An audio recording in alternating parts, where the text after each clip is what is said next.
Hey, this is Marcus Ortiz.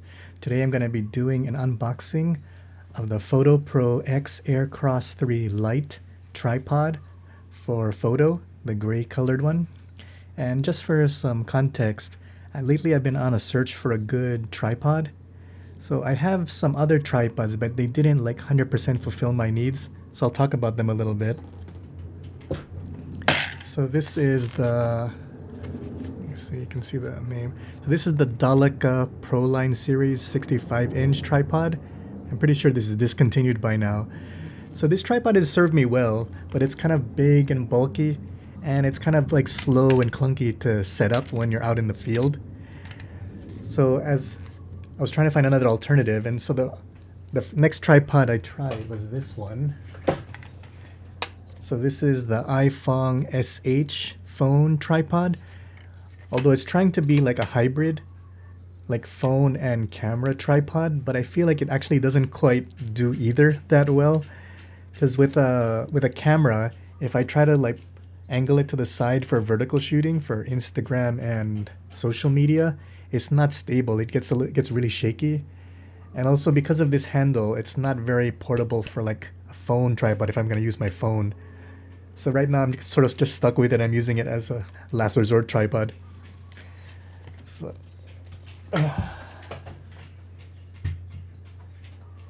and I should have said earlier, so what I want to do is I want to have a tripod that I can use with my nice camera, my Canon EOS R, to shoot out in the field on location, to shoot self-portraits for like Instagram, for social media, whatever.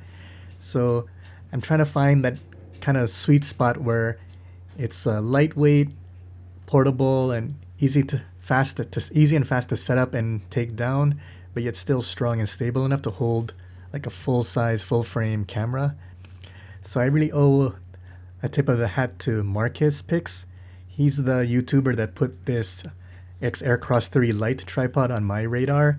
He does these great mega review videos where he'll review like 20 light stands, 20 tripods, or like 100 soft boxes. And what's cool is a lot of times the favorite product he'll pick out of those mega reviews will be like a lesser known and often more affordable brand compared to like maybe the bigger brands that sponsor and pay YouTubers to promote their products. So he was the one that put this on my radar. So let's unbox it. So full disclosure, I did an unboxing of this earlier and I completely messed up the setup. So I'm just redoing this again. But I put everything back in the box just so we can unbox it again. So this is the box that it comes in. Yeah.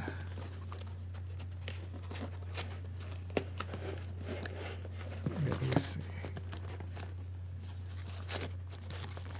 Did it get stuck again? Wait, what? Or was this the side that I opened? Oh! Whoops, this upside down, okay. There we go.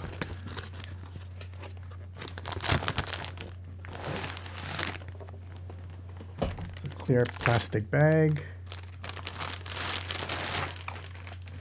This is the carrying bag that it comes in. So drawstring straps. I like it when accessories come with carrying cases with straps that you can carry on your shoulder. It just makes it so much more easier to carry around.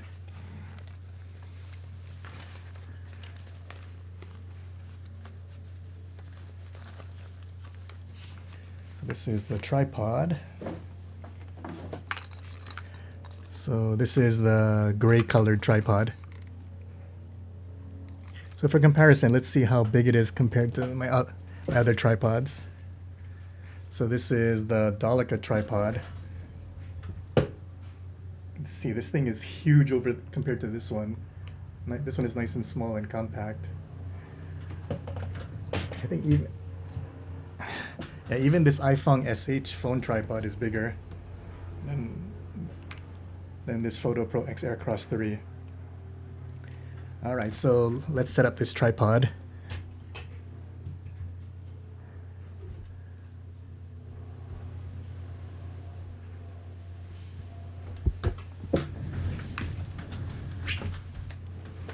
Alright, is my audio level still good? I think they're still pretty good. Yeah, a little bit more gain. Yeah, I think that's enough gain. Okay. So the legs extend to like preset angles unless you use this latch. When you hold down this release latch, this lets you change the angle to whatever you want. So right now I'm just going to leave it on so that way it goes just to like the preset angle. And then the knobs, you turn it counterclockwise to loosen it. And make sure you turn it all the way until you can't anymore. Then you extend out the leg as far as it can go. Then to lock in the leg, you turn the knob at the bottom clockwise all the way. Okay, now that won't go in. So you just repeat that for the other two legs. Counterclockwise to loosen all the way. Extend out all the way. And turn clockwise all the way.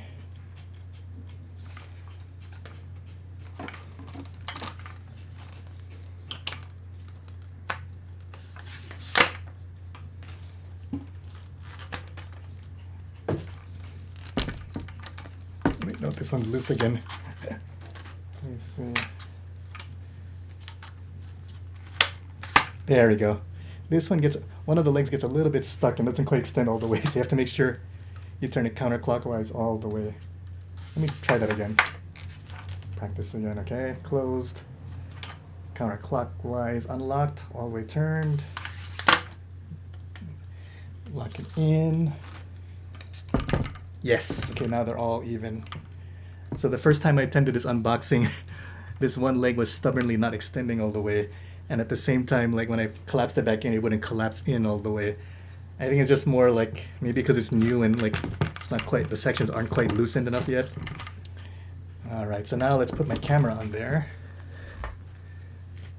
So it comes with this Arca Swiss mount plate, which is nice because the proprietary tripods the cheaper tripods I had before this, they came with a proprietary tripod plates that aren't universal. So nice to have like Arca Swiss, which is more standard. So I've already screwed in the tripod plate. So this little knob here like widens out so I can slide in. So I'm sliding it in sideways for a reason. It's because later I'm going to release the ball head and put it off to the side. And so I need to have it be sideways so that I can do that. Normally you would have the tripod plate like front and back and you would slide it forward to lock into place. But because of the way I plan to shoot with this, I'm doing it sideways instead. So it's centered. Now that it's centered, I'll tighten it. Yeah, and the other mistake I made in the first attempt at the unboxing video was I had a Tamron 24-70mm f2.8 G1 lens, and that lens is big and heavy. And so when I would put the camera off to the side, the lens would make the camera like point downwards even when I didn't want to. And so that's not the fault of the tripod, that's my fault with putting a lens that was too heavy. And I'm not going to use that lens anyway for when I do self-portraits. I'm going to either use this lens, which is a Canon EF 35mm f2 IS USM lens, or I'm going to use an even wider lens, the Canon RF 16mm f2.8. So either one of those wide lenses will give you like nice environmental portraits to kind of show off the location where you are. All right, so now I need to raise this up a little bit. Is that too high? Out of frame already. Raise it up just a little bit so I can flip it off to the side. All right, tighten this.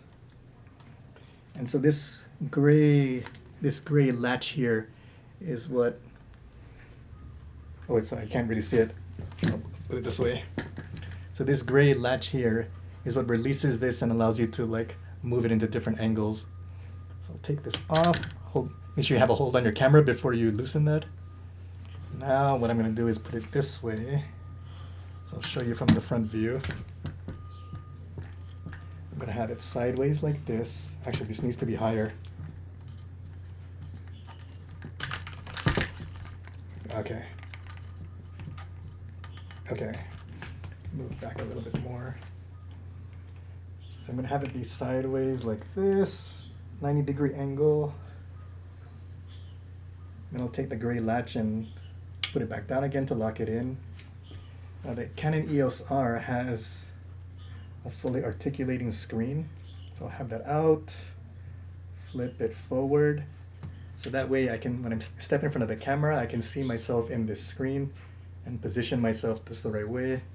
And I can either use my phone or use a Bluetooth remote to trigger the camera. So this is how I plan to use this tripod. Use it as my selfie tripod. This is definitely overkill for a selfie setup. You don't need something like this fancy. But yeah, I already have this camera, so why not use it? All right. Yeah, so I think the key though, if you're gonna use this for self-portraits, you shouldn't use too heavy of a lens or not use vertical shooting.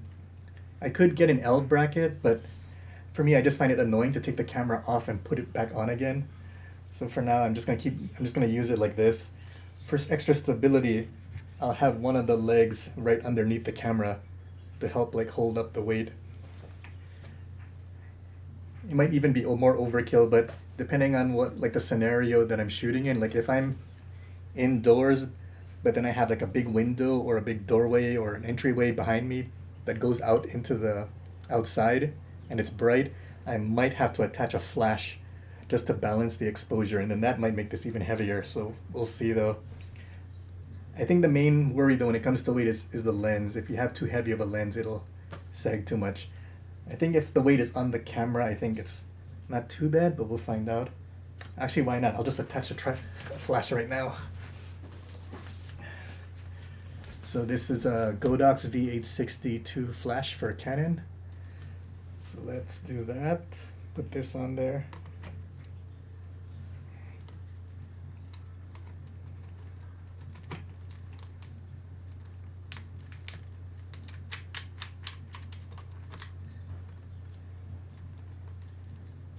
Yes, I won't. As long as the legs under the camera and the flash should be fine.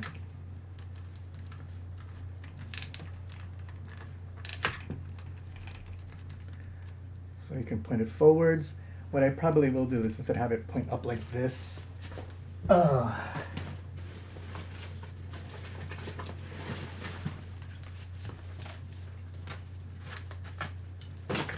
Then have this Rogue flash bender to soften the light. I think I have the strap set up right now. Sideways. Let's see if I can actually set up the whole thing right now. I strap it in, lock it together, open it up a bit. Yeah, so what this will do is soften the light. So instead of pointing the flash like direct and be harsh, have it pointed up and it bounces off this bigger white surface and bounces forward, and you get soft, flattering light. So this is definitely the overkill self-portrait setup, but yeah, should get some cool photos out of it. Alright, so I'm Marcus Ortiz, and I hope this video helps you. So far so good with the Fotopro X-Aircross 3 Lite for photo. Just I had some trouble when I did the first unboxing. So with some practice, it should be fine. So again, I'm Marcus Ortiz, and thanks for watching. I'll see you in the next video.